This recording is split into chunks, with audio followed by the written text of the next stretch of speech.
Good morning, everyone. I'm Suzanne Neufung with GBTA. Welcome to the GBTA conference with VDR in Berlin. Today I'm happy to speak with Jens Liltorp, who is the board director on the global board of directors with GBTA. Welcome, Jens. Thank you. So tell me more about your role on the board and what are your priorities? Thank you, Suzanne. I had the good fortune last year to be elected as the European Regional Director for the GBTA board. This is a new role following the bylaws change last year.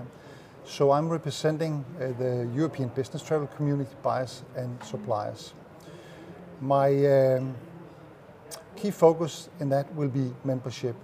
As I didn't know before I entered the board, you actually assigned various responsibilities, and I happened to become the chair of the membership committee. And that is really fundamental to me and to GBTA, I think goes without saying.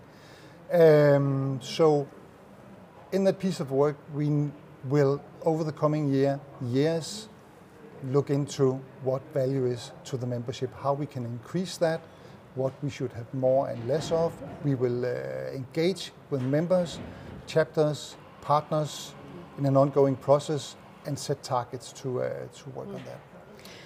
Certainly what we also see is that with the recovery from the pandemic, that the association looks at how that is happening in various markets. So from your position in this market, how do you see the trends for recovery at the moment?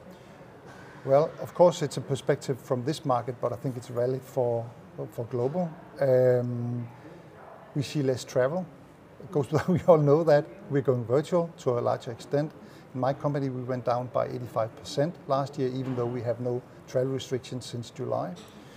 We are feeling our way forward. I think I attended a session, an excellent session yesterday on purposeful travel, which is about the what and why and how and when for traveling. So, and I think the easy way which we have chosen for companies is to go virtual.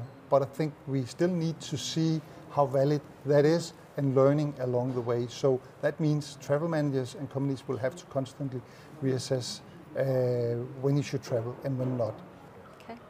So along with that evolution, what is the travel manager of the future?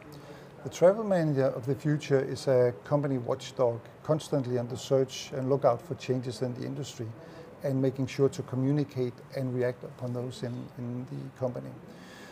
We see a shift from procurement and finance to HR, something which has happened in my company as well 18 months ago. I was in procurement, I'm now in HR. The value is not, I think, anymore in contracting and sourcing. Of course you need to do that, but more as a level of maintenance. Now it's more about making people do the right things. So it's about processes, policies, engagement with the organization, stakeholders, communication, reporting, governance, and so on and so on and so on. I think that leaves us a lot more work to do as we come together both as a profession but also as an industry on the evolution, continuing evolution of the business travel industry as well. But very interesting work. Thank you very much, Jens, for joining us today from Berlin. Thank you for joining us. I'm Suzanne Neufung at the GBTA Broadcast Studio.